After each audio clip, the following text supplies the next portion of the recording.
Very good morning to all of you. सभी बच्चों को नमस्कार। अ, बेटा इस वीडियो में हम लोग डिस्कस करने वाले हैं पीटीईटी 2021 की जो एग्ज़ाम होने वाली है इसके ऊपर। और मैं आपको बता दूं कि बीएड की जो प्री परीक्षा है इसको पीटीईटी के एग्ज़ाम के नाम से भी जाना जाता है। और इसका आयोजन कल यानी 8 सितंबर को होने जा रहा है और ये पूरे प्रदेश भर में इसका आयोजन किया जाएगा।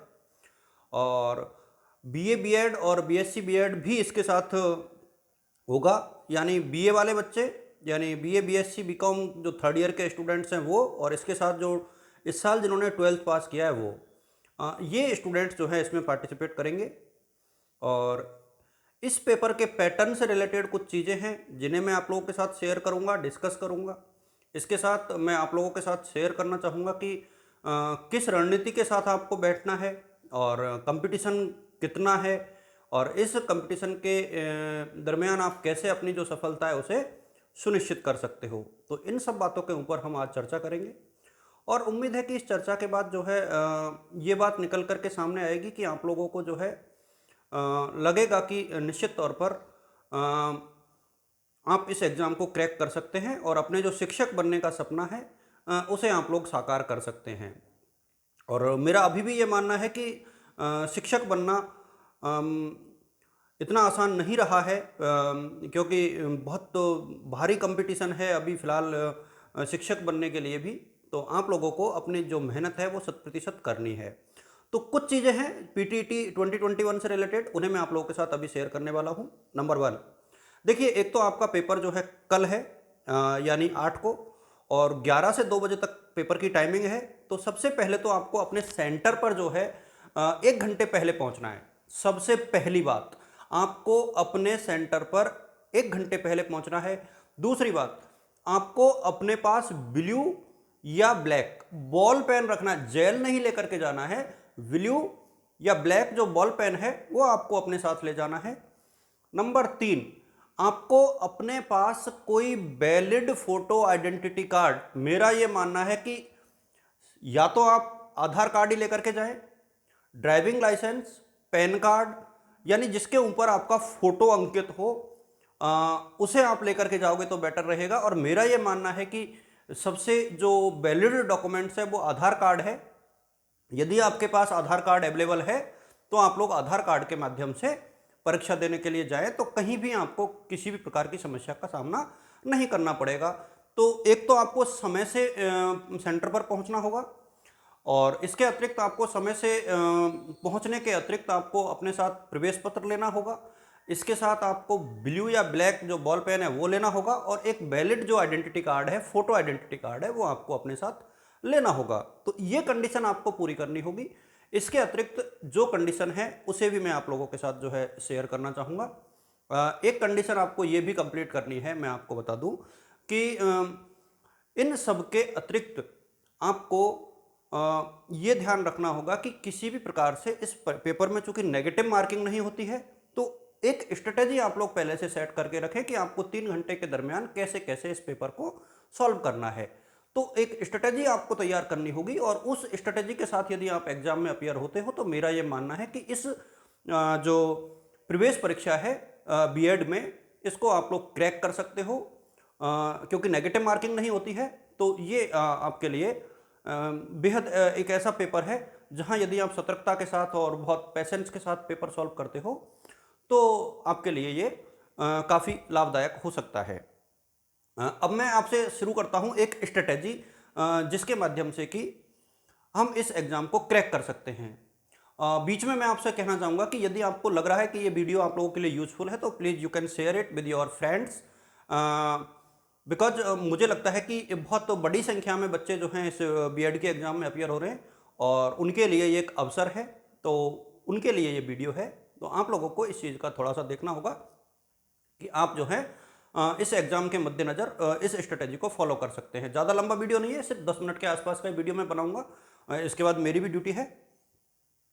ठीक है, फिर हम लोग शुरू करते हैं इसकी स्ट्रेटेजी। देखिए 4 भाग होते हैं इस पेपर में, ए बी सी और डी। जो ए भाग है उसमें आपकी रीजनिंग आती है, 50 क्वेश्चन आते हैं। अगला जो बी भाग है उसमें आपकी शिक्षक अभिरुचि आती है, टीचिंग एप्टीट्यूड। जो सी भाग है उसके अंतर्गत जीके आती है, और जो डी भाग है उसके अंतर्गत आपके हिंदी ऑब्लिक इंग्लिश आती है, जिस भी भाषा का चयन आपने किया है। तो ये 4 सेगमेंट है इस पेपर के। नेगेटिव मार्किंग नहीं है, 3 घंटे हैं एक, और नंबर ऑफ जो क्वेश्चन हैं वो 200 हैं। इसका मतलब ये हुआ कि एक तो आपको एक प्रश्न को करने के लिए 1 मिनट से कम का वक्त लगेगा, गोले भी काले आपको करने हैं।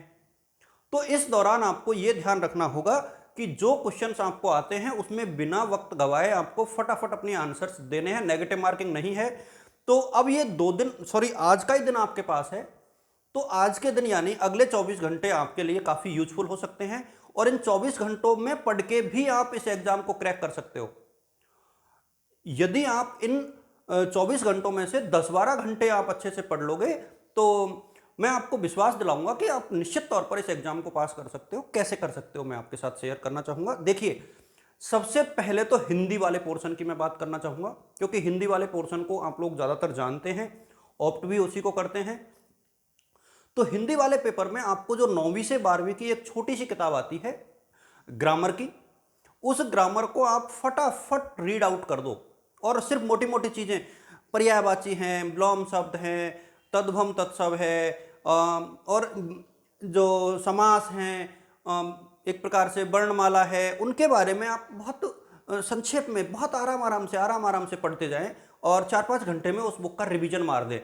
तो वहां से आपको काफी क्वेश्चन, यानी 50 नंबर का जो मैटर है उसकी, सॉरी जो 200 नंबर का मैटर है, 50 क्वेश्चंस का जो मैटर है उसे आप लोग कर पाओगे।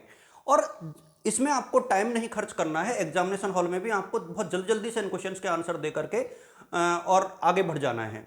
इसके बाद आती है शिक्षक अभिरुचि। मैं शिक्षक अभिरुचि के ऊपर फोकस इसलिए करता हूं क्योंकि शिक्षक अभिरुचि में एक अलग तरीके का पैटर्न होता है। बाकी जो क्वेश्चंस होते हैं उसमें या तो आपको 0 अंक मिलते हैं या 3 अंक मिलते हैं। शिक्षक अभिरुचि में या तो आपको चारों पॉसिबिलिटीज रहती हैं, 3 अंक, 2 अंक, 1 अंक और 0, यानी चारों अंक मिलने की पॉसिबिलिटी चारों ऑप्शंस में रहती है। इसलिए मेरा यह मानना है कि इस सेगमेंट में आपको सतर्कता बरतनी चाहिए।